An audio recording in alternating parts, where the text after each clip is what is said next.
The Kentucky Bourbon Trail is more than just a journey. It's a celebration of craftsmanship, history, and the art of bourbon making that's deeply rooted in Kentucky's heritage. Established in 1999 by the Kentucky Distillers Association, the trail was created to showcase and promote the state's legendary bourbon industry. At its start, the trail featured 7 iconic distilleries: Jim Beam, Maker's Mark, Wild Turkey, Woodford Reserve, Heaven Hill, Four Roses, and Buffalo Trace. Each offered visitors a unique look into their centuries-old traditions, helping to spark a renewed interest in America's native spirit. One of the trail's standout features is its interactive passport program.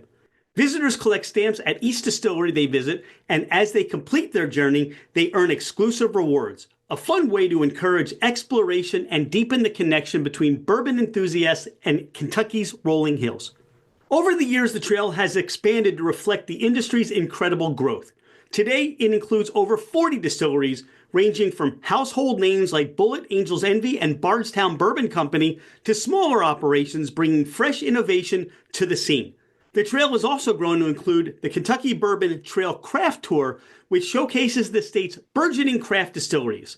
These smaller stops highlight experimental techniques and a hands-on approach to bourbon making, offering visitors a truly intimate and creative experience. The Kentucky Bourbon Trail now offers millions of visitors from around the world, offering everything from sprawling, state-of-the-art visitor centers to cozy barrel warehouses brimming with character. Together, the main trail and the craft tour provide a comprehensive look at Kentucky's bourbon culture, from its rich past to its exciting future. As we get ready for today's episode, let's raise a glass to the pioneers of the trail, the distilleries that continue to innovate, and the enduring spirit of Kentucky bourbon. Cheers!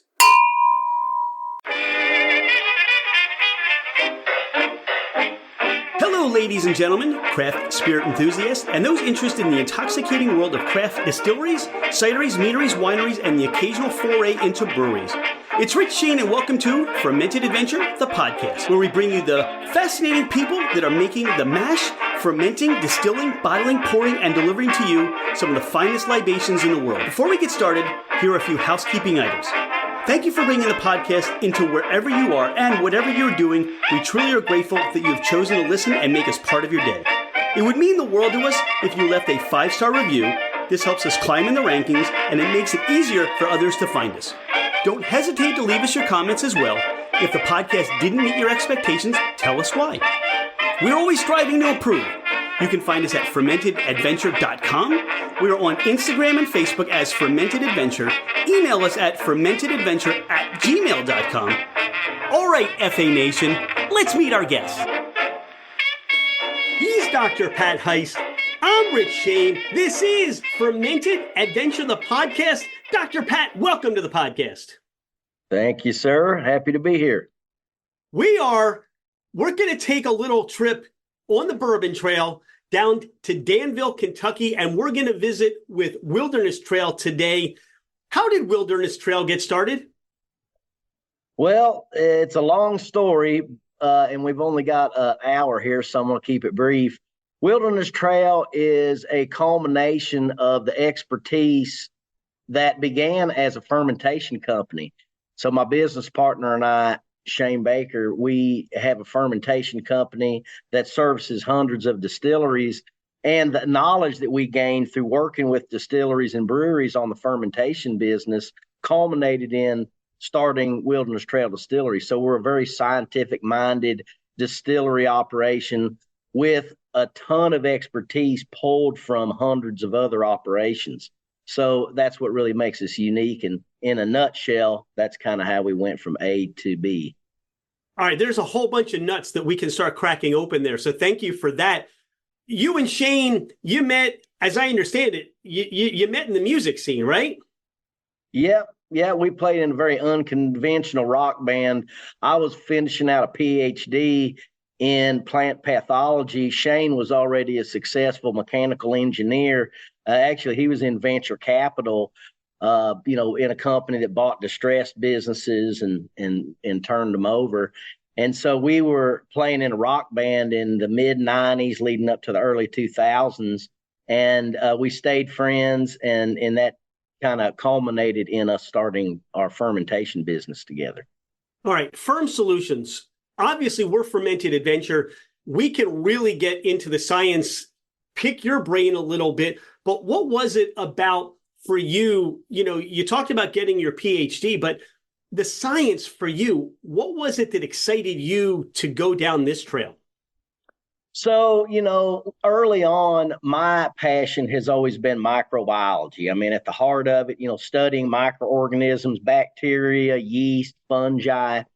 And, as we all know, yeast is a very important part of fermented alcoholic beverages and even non-alcoholic fermented spirits and foods and different things. And so that was my original passion. Shane, he's a mechanical engineer. So, if you're going to make whiskey, you got to have a factory to do it in. He's more of how do you build the factory? And I'm more of the microbiology and the biochemistry of the process.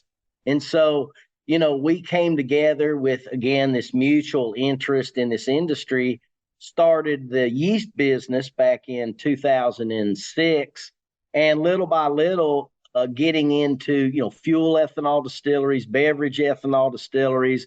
And when we talk about, beverage alcohol distilleries, just in the whiskey categories, we've got Scotch, Irish whiskeys, Canadian whiskeys. Here in North America, we've got 5 different whiskey classes. So, and not counting rum and vodka and tequila and all kinds of specialty spirits produced from items like expired marshmallow bunnies and expired bakery goods. I mean, there are distilleries that make distilled spirits from all kinds of different stuff. And so we help those facilities. We sell them products, yeast, and different things to do the fermentations. But being the yeast providers, the yeast gets the blame for every problem that a distillery or a brewery has. And so when we get a phone call from our customers, it's usually, hey, your damn yeast isn't working. So we got to figure out what's really going on here. Are they operating their fermenters at too high of a temperature? Did they even add the yeast? Is there bacterial contamination? Is there a raccoon stuck in the recirculation line? I mean, there's a lot of different things that can happen at a distillery. And so over the years, we have been able to go into these facilities, not for the bourbon is made out of 51% bourbon tour, but to go in and solve a real problem that was happening at that distillery. And in many cases, a problem that the master distiller or whoever's in charge of that operation, they couldn't figure it out themselves. So over the last 20 years, we've been into hundreds of different facilities. And again, this is not only distilleries, all the different distilleries we just talked about, but also beer, hard seltzer producers, mead, and then getting into fermented foodstuffs like fish sauce and soy sauce and a sauerkraut, menma for ramen. I mean, you name it. If it's got to do with fermentation, our company specializes in all that. Kombucha, kefir, a lot of non-alcoholic fermented beverages. So through that business, we were able to gain access to a lot of the most famous breweries and distilleries in the world. And again, this isn't just sitting on the porch listening to the stories. This is helping them solve serious problems. And in the process of solving those problems, we learned about, hey, what caused that problem at that place? What were the really good ideas out there that we saw? What were the, it's not necessarily a thing about a bad idea. It's if you're running technology from 1880, it's not necessarily that it would be a bad idea today, knowing what we know now, but back then it was the state-of-the-art technology.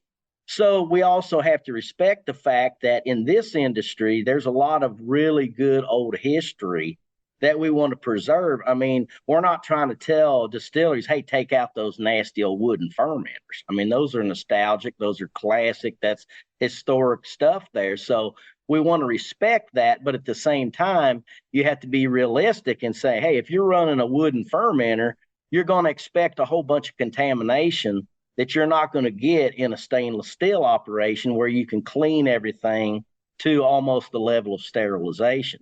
So, long answer to the question of, how do we get in there? You can kind of see we love this stuff. We talk about it every day. And you couple together with the fact that we are two of the biggest, well, we're self-proclaimed the two biggest whiskey fans on the planet, having the know-how and having this situation where we've been allowed to, outside of our college educations, have been able to educate ourselves in so many different places and use that information to now have our own process. Move this on from Firm Solutions over to Wilderness Trail Distillery, a distillery that we started just over 10 years ago that went from a 1 barrel a day operation to currently the 14th largest bourbon producer in the world, and recently the 18th member of the Kentucky Bourbon Trail. It's unbelievable, and going backwards in time, we never would have known. I mean, a lot of times when you think about a brand story, it's something that already happened. Hey, I'm going to take advantage of this brand that died out, and I'm going to revive it, and that brand story and all this, but our story is it's not a story, it's factual, it's a narrative. I mean, we lived it. We're the science guys of bourbon. We earned that title through decades of work. We still run and operate that yeast business. Every year, we still work with hundreds of customers. And just today, I've interacted with probably 6 different distilleries on, actually 4 distilleries and 2 breweries on some very unique issues. And so there you go, just today, and when you look at a lot of the experts in this industry, I mean, it's one thing to say, I've been in this industry for 40 years, but if you've been in the same distillery for 40 years, your experience is going to be limited to whatever spirits are produced at that one distillery. And so it's just very fortuitous that we have had the opportunity to get deep dives into distilleries of all different kinds, breweries of all different kinds, non-alcoholic production facilities of all different kinds. And you put all that information together, and it is a pool of knowledge that has not been seen in the history of mankind. I don't know. I can't think of one other example. Pardon the interruption. Thank you so much for listening to Fermented Adventure, the podcast. Could you do us a favor? Hit that follow button. It makes it easier for others to find us, and it helps us climb in the rankings. Take a screenshot of the podcast, post it, tag us, and let everyone know that you listen to the Fermented Adventure podcast. Now, back to our podcast.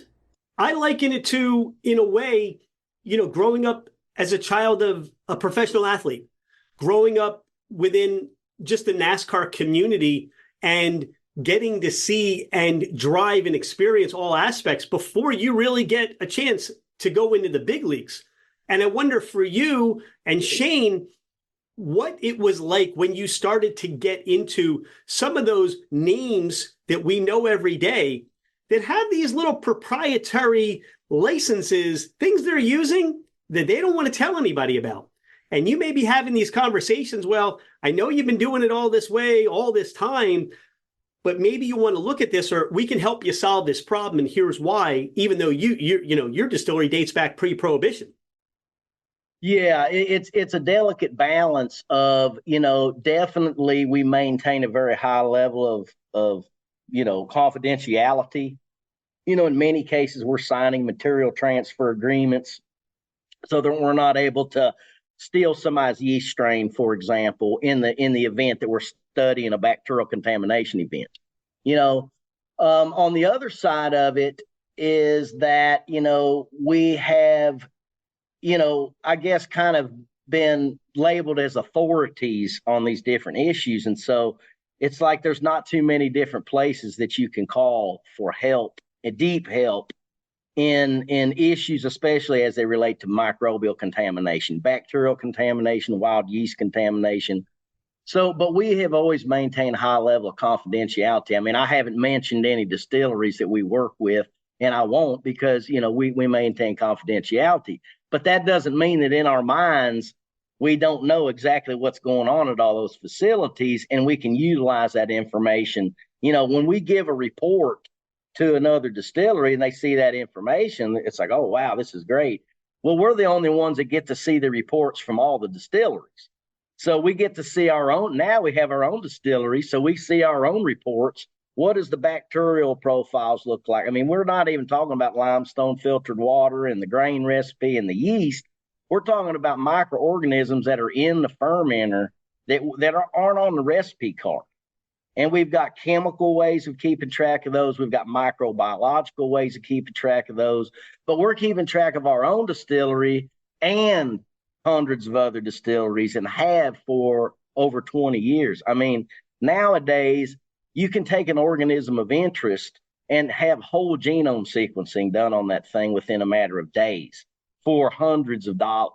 So if I want to know what genes are being turned on at any given time, at any different level of fermentation with any particular yeast strain, and we have over 20,000 different yeast strains, I mean, the amount of data that's available for that type of information is just unbelievable. What are your interpretations, or what are your thoughts right now about where to go for yeast? Where to go maybe to be a little bit different? We hear a lot about natural yeast strains or wild yeast strains, things that people want to bring into the fermentation process or the brewing process, and maybe a smaller micro distillery or micro brewery. You're probably having those discussions too quite often. Where are you harvesting this, and how do you get consistency of it? So what are some of your thoughts about that, Dr. Pat? Yeah, so, yeast are living organisms. If you can capture somebody's yeast strain, you have their yeast. It's not like, if I take my finger and I dip it into a Coca-Cola, I don't have the recipe for Coca-Cola. They got that locked up somewhere. But a yeast is a living organism. If I can obtain that strain, which is easily done, especially in our business where we're getting samples from distilleries, and we have people, I mean, believe it or not, we've got people that come by our distillery every day on the Bourbon Trail, and they're like, hey, I was just over at Old Forester and I dipped my napkin down in the fermenter here. Are you serious? Oh, yeah. We have it all the time. It's like, oh, well, hey, we've already got that strain, but let's go ahead and characterize it anyway, make sure they're using the same thing they were last time we checked. But, so we come across yeast strains in different ways, including if you want to see what Firm Solutions has, go on Firm Solutions website and you can order any of our yeast. Like if you go on a barrel pick of our Wilderness Trail bottle and it says FSI 927 on the side of it, you can order that yeast strain online. So yeast strains are available in that way. A lot of yeast providers, they sell their yeast strains online. So that's one way to get yeast strains. But another way is to get through sampling. Now, you had mentioned like natural yeast. There is this romantic idea that, hey, I want to use the yeast on my property, or I want to use the yeast that my great-great-grandfather used. So there are ways that we can do that. Like probably the most publicly known story that we can talk about it because they've made it public and they talk about it on their tours is over at Limestone Branch Distillery, Steve Beam and those guys. So Steve Beam was able to commandeer the Beam family yeast jug from the Oscar Getz Whiskey Museum. Just walks in the museum, hey, I need my jug for a little bit, brings it over to Wilderness or Firm Solutions rather.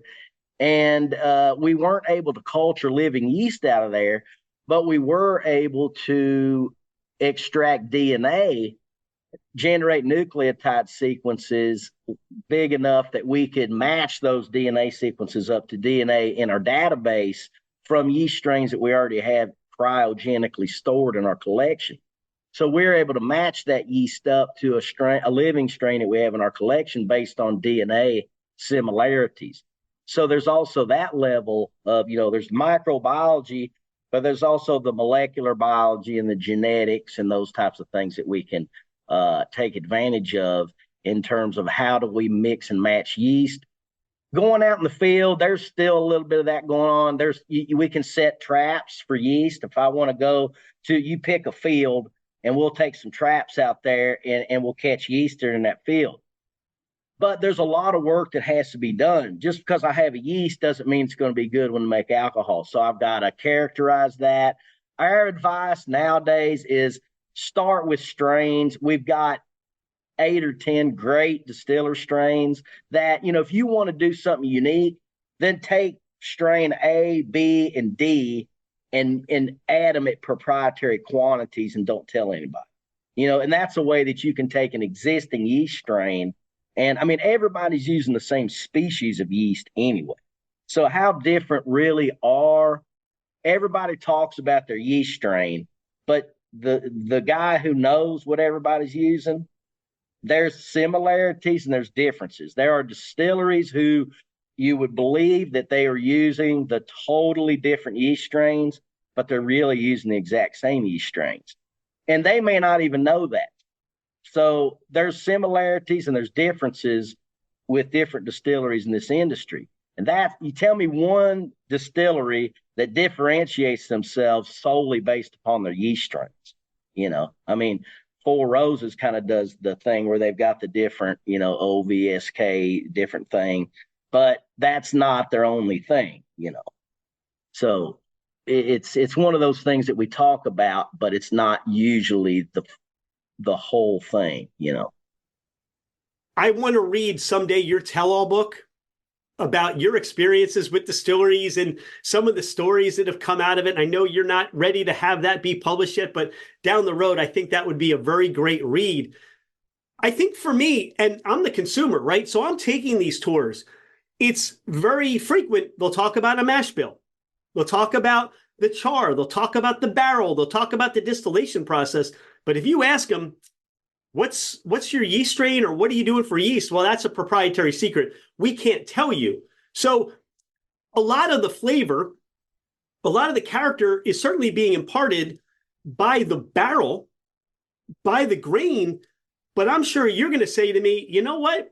There's a lot coming out of what's going on with the yeast. And if we use these different yeasts or this different proportion, like you said, we're really going to change a lot of the composition of that whiskey going into the barrel. Yeah, there's that part of it. And then, probably a more practical reason of why we don't switch. We actually use about 8 different yeast strains to make our whiskeys. And we're definitely not switching between yeast strains so that we have vastly different flavored products. We want to keep very consistent products. So one of the main reasons why we would switch from one to the other would be more production related. Like it's summertime, our fermenters are going to be increased of temperature by 7 degrees. I want to run a yeast strain that can handle that temperature a little bit better. Or I have a need to finish a fermenter in 2 days. I don't want to wait 4 days. I'll use this yeast strain that'll allow me to finish the fermenter in 2 days. So those are some reasons, apart from flavor, why we would incorporate different yeast strains. So it's not just about, of course, we always want to make the best bottle of whiskey ever, but we're also mindful of sustainability, utilities, and our yield, the proof gallons of alcohol that we're making per bushel of grain. So that's another kind of on the business side of things. You can make the best bottle of whiskey ever, but if I should have made 100 bottles to that one bottle, then I need to improve my process to get that production where it needs to be in addition to the flavor. Dr. Pat, what's like apparent to me is if you're thinking about starting any distillery, a conversation needs to be had with you and an understanding of really getting a better sense of the science behind it. People go into the distillation and start a distillery business for many reasons, and breweries and, all the things that are out there. But I think there are gems like yourself that you start mining first before you start buying all the equipment. That to me would be a start. I'd be down in Danville saying, hey, can I pick your brain? I need to know, I want to be successful with this, and I'd rather not make as many mistakes along the way. Yeah. And so, our business has been rooted in education for, nearly 2 decades. I used to be a medical microbiology professor at medical school in Eastern Kentucky over at Pikeville College. I'm currently a faculty member and have been for almost 10 years at Moonshine University in Louisville. That's where people go to not only get bourbon steward training and things like that, but that's where if you're going to start a distillery, that's where you go to get trained. I'm also an adjunct professor at the James Beam Institute at the University of Kentucky. So we do a lot of educational stuff there. So in addition to, Fermented Adventures podcast, hey, man, I watched that episode with Pat Heist on there. People see these things and they get that, how do I, or answer the question. If I want to, the first thing we do at Moonshine University is teach a class on, are you sure you want to start a distillery? And, because there's a lot of people, it's kind of like, I just retired from whatever my business is. I love to go to restaurants. I think I would like to have my own restaurant. I'd like to start my own bar. I love sitting at a bar. It's like, man, having your own restaurant or having your own bar, just like having your own distillery, is way the hell different than I like whiskey, So Can you imagine if you had to wait 4 to 6 years for a chicken to get done cooking just to serve it to your customer, right? Well, I'll just make vodka and that'll put money on the table till that happens. And then you realize, no, that ain't gonna work. There are only so many bottles of vodka that people can buy. And all right, so then let's move on to gin. And look, they serve a purpose. And the idea is that if you are intentional about doing this, I think for me, I want to get as much information as possible, because if this is not the road that I'm willing to be patient to go down, like you said, you talk about, all right, I've got bacteria in here and I didn't anticipate that problem. Now what? Yeah. Well, in some distilleries, they don't know they had that problem until, they realize, oh, we have a problem. Then they call us, we help them solve that problem. But the bigger problem is, oh, well, you just put 900 barrels up of that stuff. Now the problem's solved, but you got 900 tainted barrels or 8,000 tainted barrels. Or maybe that problem goes on for a half a year. And as long as the barrels are being filled and put away in the warehouse, a lot of time, unless there's a checks and balances system going on, now that we are part of Campari and have a lot more, people and a lot more resources, we've got people crawling through our barrel warehouses, checking, keep track of inventory. And, one thing about our production is we have such excellent consistency. We rarely ever have a problem. But one of these researchers was out in the warehouse and they pulled some barrels and they brought to my attention that there was a couple barrels that they were like, man, there's some barrels out there that had some, and I was like, October 19th, 2020. And they're like, yeah, that's when it was. They said, how do you know? I said, because that's the only damn problem I know we ever had at this place. It was one day.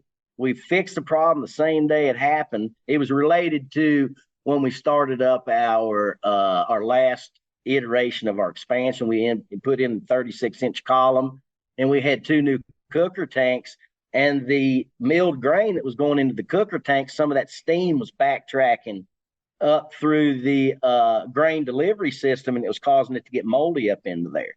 And it happened. We noticed it because we've got checks and balances in place. Same things we would do for our customers to help them identify issues, but we're looking at that every day.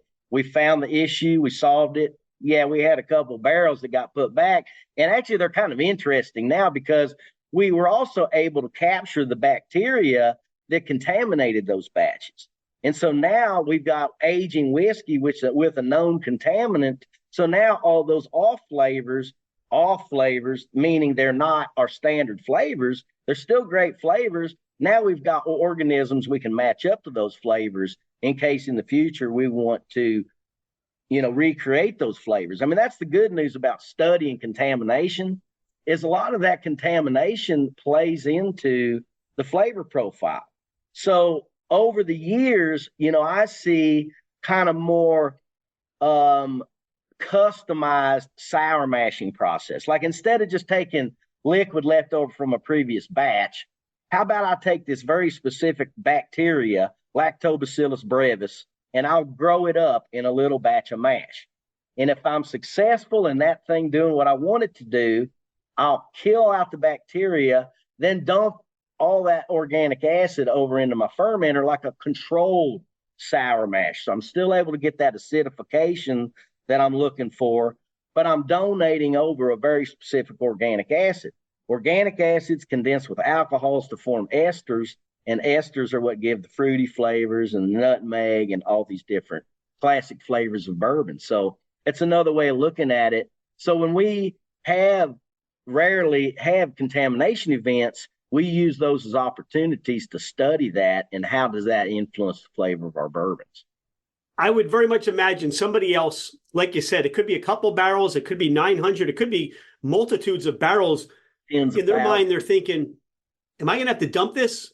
What I'm hearing you say is that failure becomes a great opportunity. And from that opportunity, this could be something that let's do, we have a special release out of this.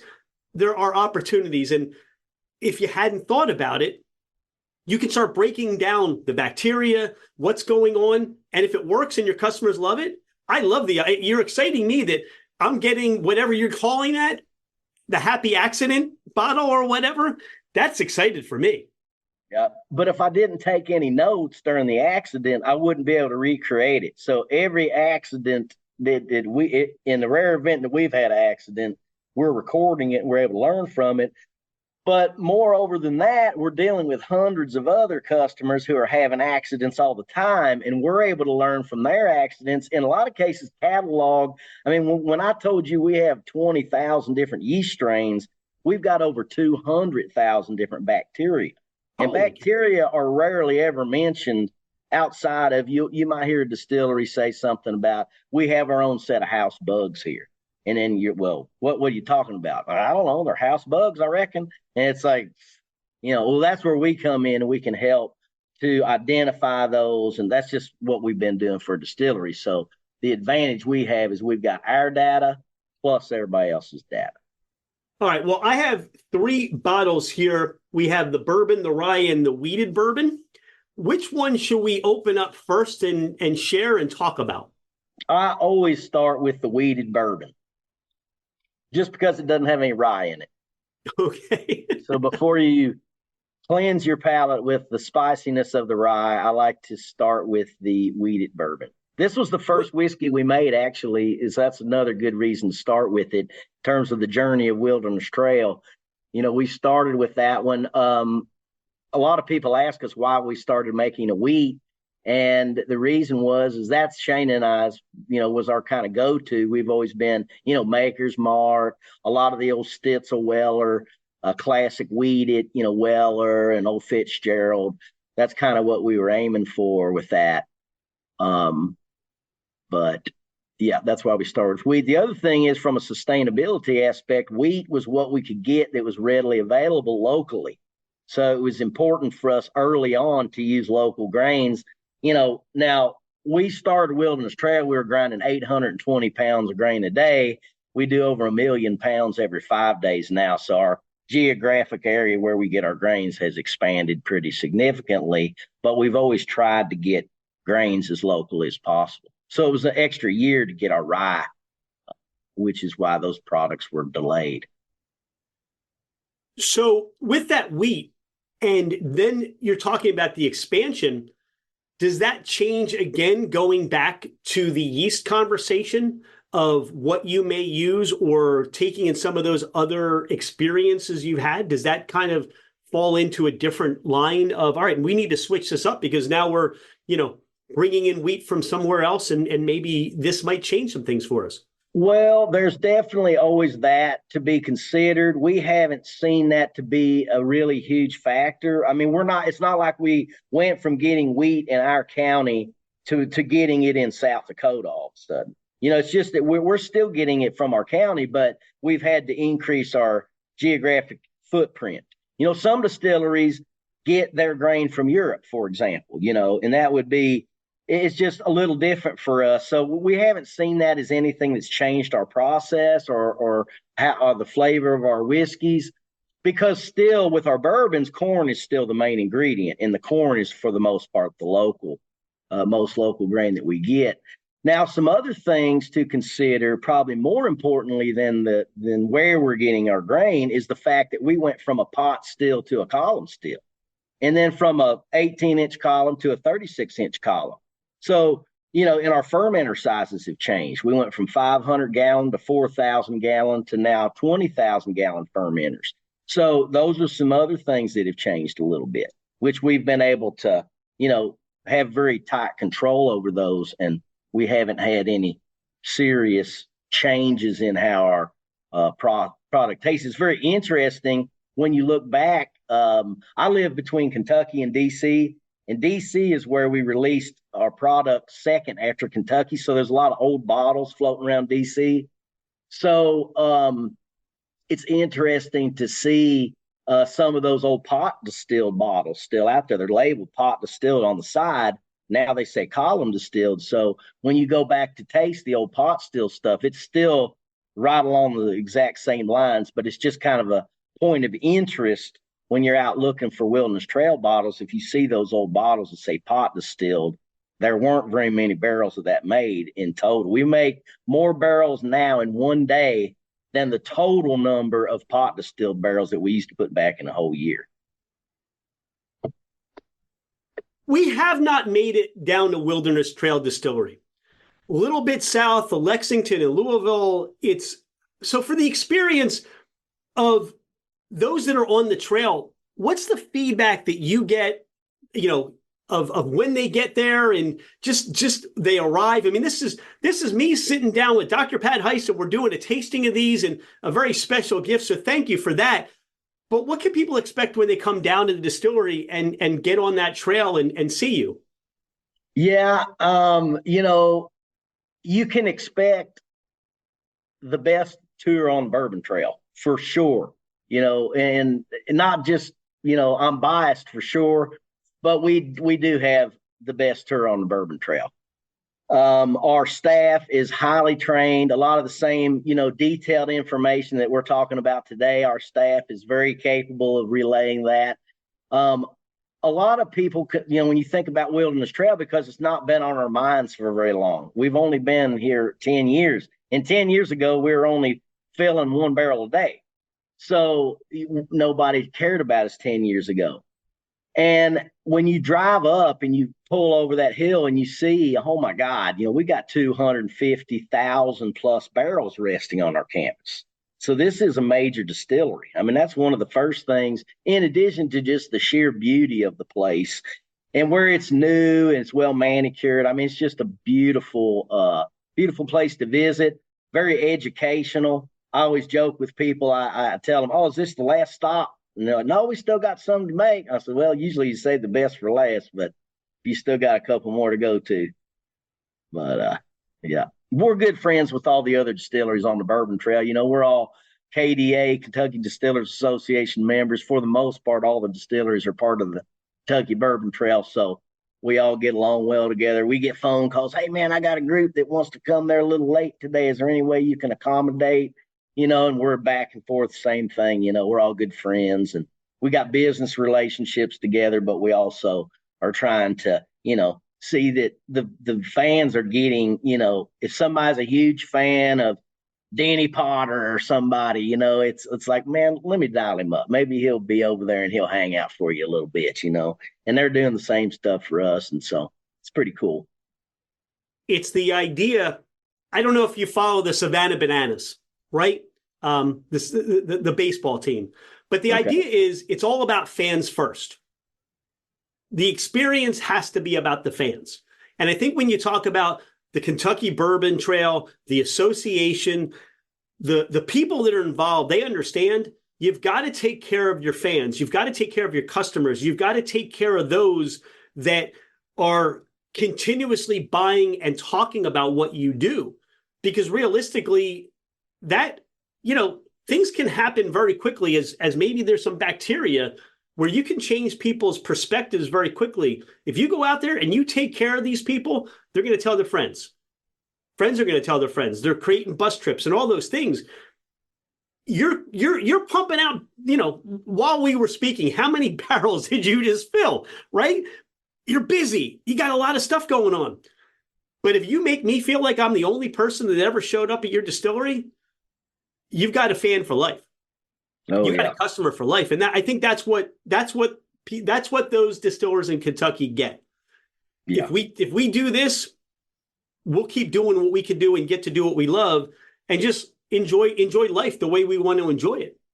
Yeah. I think, being someone who was first a bourbon and whiskey enthusiast who now is, got a distillery and all this kind of stuff. we remember what we liked. And I still do a lot of barrel picks. Our friends still come into town. They love it whenever we walk in on barrel picks. Oh God, here he is and loud in here again on a damn barrel pick. And but we know how we wanted to be treated, and we just make sure to carry that forward. I mean, we still are very mindful of that when we got people pulling in. It's like I remember when I was that person, and the other distilleries are usually pretty mindful of that as well. And a lot of the coolest things that the Bourbon Trail has going on are very coordinated events. The Bourbon Chase, the big, the jogging thing they do through Kentucky, the Bourbon Trail itself. I mean, that's a very coordinated effort. So, we do a lot of coordinated stuff. There's such a wonderful softness on this whiskey. I get the vanilla notes. I get some orange and citrus notes to this. But one thing that keeps standing out, and I don't know, I get to talk to the doctor here.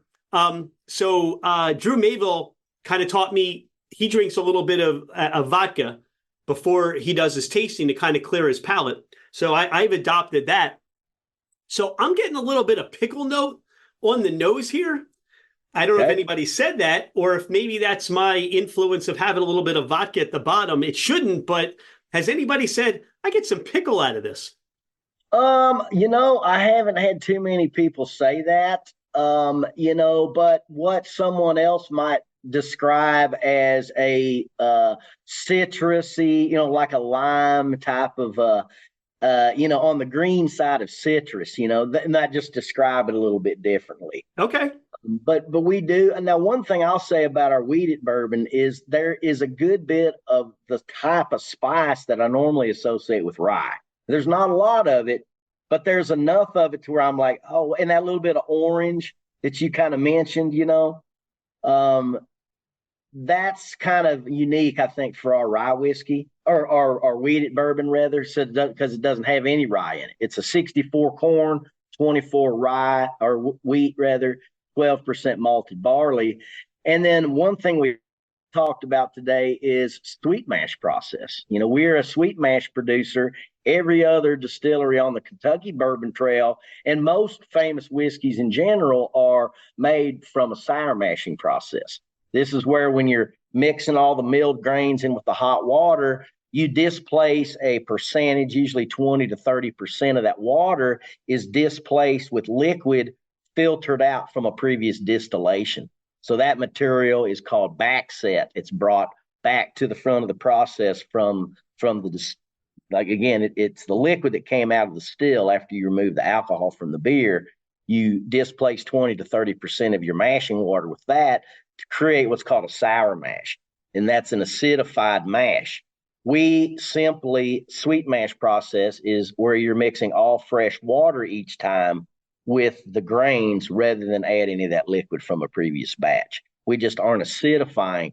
And that lack of acidity in the fermentation process leads to a different acidity / pH dynamic of the distillate. It just lends to the mouthfeel. I think it allows you to drink it at higher proofs and really enjoy that complexity without getting knocked down from the Kentucky hug. I think it goes to that softness that we talk about. I mean, This is, bottled and bond. It's 100 proof.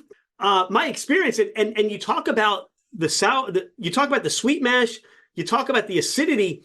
There's a wonderful bouquet, this floral note that just comes and goes. There's a little bit of this oiliness to it. There's a dryness that you're imparting from the char and the barrel. So there's so many levels, but you're right. For 100, proof, there's nothing here. There's no hug. It's just a nice smooth, just a nice soft presentation for what you're producing. Yeah, and something else that's remarkable, I was actually just watching a couple of other, I get deep down in the rabbit hole on podcasts sometimes. And I was watching a guy that I'd never had seen before, and he was commenting on how good Wilderness Trail tastes at such a young age. So I think it's worth saying that the product you're drinking right now probably isn't much more than 4.5 to 5 years old. And to take a wheated bourbon and then have that youthfulness, it doesn't drink that way. So I will definitely echo that sentiment. I almost wanted to start to saying, 6 or 7. I mean, are there other barrels in here somewhere where you're maybe blending a little bit that have some older complexity to them? Well, bottle and bond has to all be distilled in a single distilling season, and we likely don't have anything in a bottle of any significance that is 6 years or older that's not age stated. So anything 6, we've done 6, 7, 8, 10-year age stated products also. So you can start finding some older age stated Wilderness Trail, but I think it's worth commenting on is the complexity and how it shows at such a young age. I think lends back to the craftsmanship of it. Rye or the bourbon? Which one should we go The to? bourbon, the rye bourbon. Yeah, the high rye bourbon. So that's the same exact mash recipe, 24% or 64% corn, 12% malted barley, but instead of 24% wheat, it's got 24% rye in it. So a good example of a rye bourbon compared to a wheated bourbon, same exact recipe, just one's got wheat and one's got rye. That rye makes the nose like candy. Whatever that to me, that's the first thing that clicked with me. I'm getting these like toffee, candy, chocolatey, notes to this that just hit you right away. Yeah. When you've got all this knowledge, you've got all these facts and figures, and when you start putting this together, are they hitting right away as to where you expected them to be? Are there surprises along the way, even though you have other experiences that you don't anticipate? Yeah, I'll disclose one of my biggest pet peeves in the industry is whenever you have someone who has a very well known product, and then in reverse they try to tell you how that they engineered that cherry note in there. It's just the process does what it's going to do. There's so many factors in this process. I mean, we're following rules. First of all, it's got to be at least 51% corn. So there's definitions of our mash recipe. There's definitions for how we do that in terms of, the still isn't going to handle a beer that is higher than 9%, 10% alcohol. So you don't have the option of making a 15% beer. The still, you have to come off the still at 160 proof or less. You have to go into the barrel at 125 or less. So you got to follow rules, but there is a lot of unknown. I think really you have to make the spirit wherever you're at in the world. You just have to make it first and follow the rules, do a good job of it, and you're going to get something that should be excellent. Now, knowing what we know, we've got a lot of extra things that we can say, if we do this, we should get this. But I think there's still a lot of, you have an aim, but you really don't know the answer to it. As we get older and older age statements, like when we hit 6 years, I mean, our stuff is so good at 4.5 years old. We wondered if it was going to be much better at 6 years. And when it hit 6 years, it's like, wow, it really does. It does turn that corner. And then again at 8 years, oh my gosh, it still turns that corner. Well, at what point in time, there's going to be a point in time where either A, there's nothing left in the barrel, or B, what's in that barrel has overran it's too oaky. It's got, it's too concentrated. So there's a point in time when that barrel has set too long. So for us being a new distillery, and how good ours tasted so early on, when is that point in time going to hit? And now that we're hitting 10-year-old whiskey, and it's like, oh my God, this is delicious. I can really see the big difference. So we're still kind of, wow, when is that point going to come when we get to a point to where we're like, okay, our sweet spot is 8 to 12 years, or, but it's just really remarkable. And just the journey of, we knew we were doing it right. We knew we were going to have really good whiskey, but we didn't know what we were going to land on for sure until it got there. We still don't know what our 12-year-old tastes like because we don't have any 12-year-old, but we're a year and a half away from that. So That's got to be, I mean, you get to live it, you get to experience it. And to like kind of set the clock on the calendar and say, let's see what this is going to be like. I mean, that's just that day is almost like Christmas Day, I would imagine. oh man. Well, Even and then you better. look at and now we got 4 grains that are maturing. We've just started kind of the American single malt conversation back up again. And over the years we've made some single malt. I was just out there tasting some 4-year-old single malt that we have. So it's just interesting to kind of see these different things coming to light, and then different. I mean, people ask us all the time, what's your next move? What's your next big thing?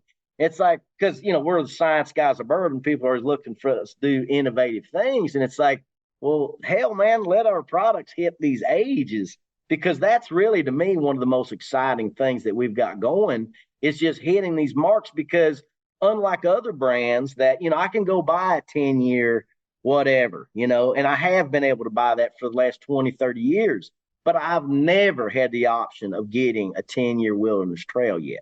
We've only sold 130 bottles of Wilderness Trail 10 years in 10 year in total. So it's an exciting thing for people to see these. I mean, many states haven't even seen 6-year age stated Wilderness Trail yet. So it's exciting to hear about the excitement of, oh gosh, I can't wait till we can start doing 6-year barrel picks, and we can start buying 6-year age stated and 8-year and 10-year. And so that's really one of the most exciting things for us, is not only new expressions and innovation, but just hitting those older statements. I mean, I want to see Wilderness Trail Weeder 12-year. I want to see the little tag on the shelf, but empty shelf, just like with Weller 12. Maybe Weller will come back once Wilderness Trail gets stocked on the shelves. The benefit for me is watching you and your face light up. It's almost like speaking to that father, the kid's in T-ball, man, but he's dominating T-ball. And down the road, there's an opportunity to turn pro. And you're just living the experience as it's unfolding. The experience I'm having with this rye, there's so many levels to this, and what I've hit on it as I've been sipping this is the finish of the grassy notes of this rye. There's a creaminess on the palate, and there's just these wonderful waves that come through here. So we're in Pennsylvania, so we have Pennsylvania rye. Maryland has its own perspective on its rye. What is Kentucky rye? What do you think distinguishes Kentucky in saying we make a rye and this is our rye? Yeah. So my opinion, being a rye guy, a maker of it and an enjoyer of it, first and foremost, most of rye whiskey recipes are made with either all rye or a very high concentration of rye, 95% rye, 5% malted barley. That's the typical MGP recipe, and a lot of distilleries that make their own rye would have started buying from MGP, in a lot of cases. And so for that reason, a lot of recipes just migrated. Okay, well, now I'm making my own. Well, I'm going to keep making that same recipe.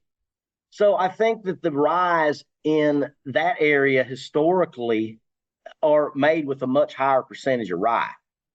The rye you're drinking now is a bourbon with rye in it, but the rye whiskey, which you're getting ready to taste, is 56% rye, 33% corn, and 11% malted barley. So it kind of mirrors more of a bourbon recipe, but you flip-flop the corn with the rye.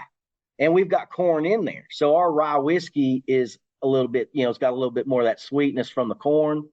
But one thing that we haven't talked about yet that I think is it's a kind of a simple thing that makes Wilderness Trail.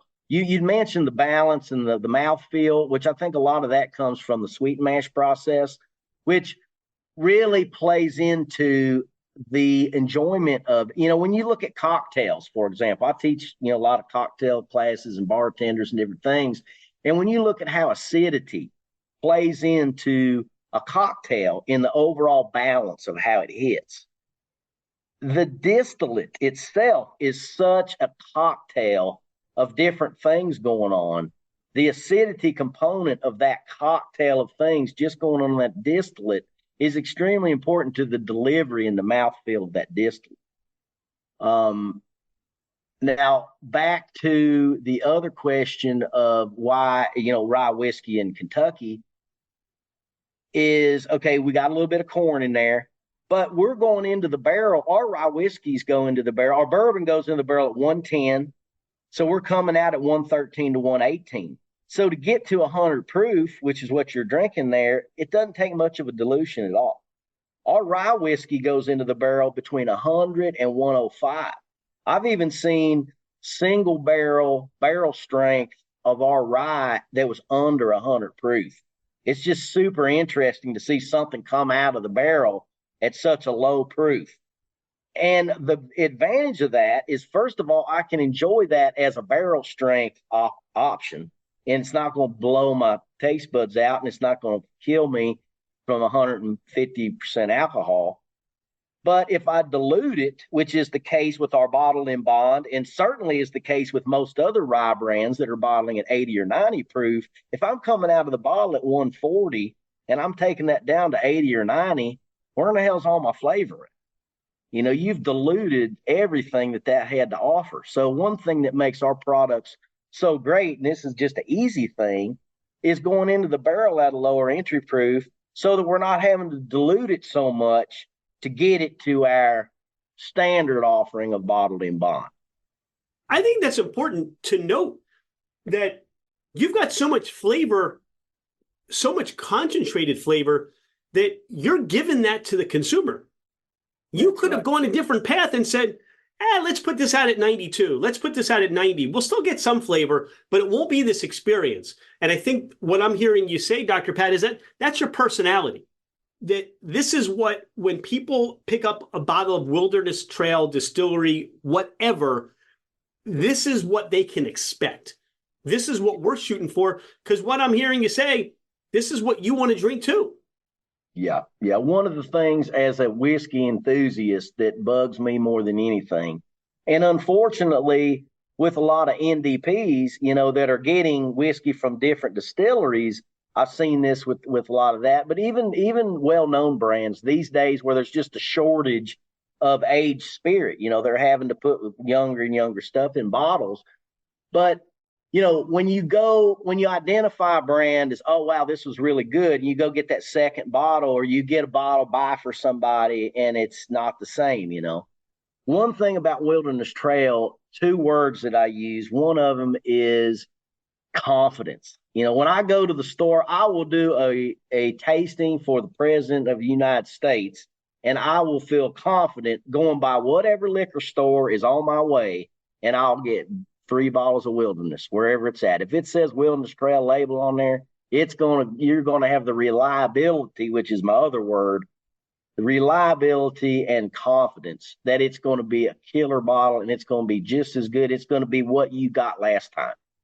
That's what I can promise. And that's one thing that I think is also kind of missing nowadays. Even though we've got all these blenders doing the best they can to make brands as uniform as possible, I think there still is one thing that we have is an extremely high level of consistency and quality, so that we're not having to pick our warehouses dry to find the best barrels and then let's mix those in with these. We've got all of our barrels are 95th percentile and above. So we don't have to work hard to put together a good batch. Sure, we'll find a barrel every now and then that needs to spend a little more time in the warehouse. But for the most part, you pick 22 good barrels, which is how many we put together in a small batch. And if it's 22 good barrels, it's going to make a really damn good small batch. We're not out here a little bit of this, a little bit of that, a little bit of, trying to get rid of these barrels. And we don't have those problems. And we know a lot of other distilleries do. So, reliability and consistency. Pat, I want to be respectful of your time because I know we talked about, we had a limited time available. The next conversation that we have is going to be down at Wilderness Trail Distillery and getting a chance, because I have questions about, the barrel warehouse, the rick house, all these things, and seeing, everything that you're doing down there. This last pour that I did, you talk about reliability and confidence, that consistency that you talk about.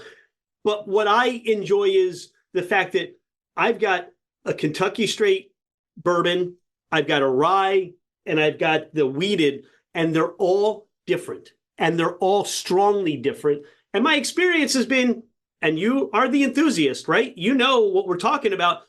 It's like sometimes you stop and go, what was different about that from this? And this one's saying wheated, and this one's saying bourbon, but they pretty much taste like the same to me, but maybe a little bit different, right? These are all different. Yeah. And like you said, like if anybody presidential invites me over, now I know I'll stop off at the liquor store. I don't think that's happening anytime soon. It happens for you. It doesn't happen for me. But that's a good place to be. Dr. Pat, is there anything we haven't talked about on the podcast today? Anything you want people, the listeners, to know more about you or more about Wilderness Trail Distillery? I think just if you like what you heard today, you can find more information out there. I know, Campari has put together a lot of really cool videos and different things on YouTube. And, if you're interested in more of this type of content, I gave a TED talk not too long ago. If anybody wants to look that up, you put Pat Heist in a Google search, you get all kinds of crap. But we have very robust social media, our Instagram, a Wilderness Trail, and I think we got a Facebook page and some other things like that. So just those types of things, and hopefully there'll be a part 2 sometime in person. I would like that. So again, thank you so much for your time today. Thanks for being a friend of Fermented Adventure. We can't wait to continue to enjoy these and share these and talk about your story and, just experience the level of desire that you want people to have and experience when they drink something from Wilderness Trail Distillery. So thank you so much today. Thank you, sir. Cheers.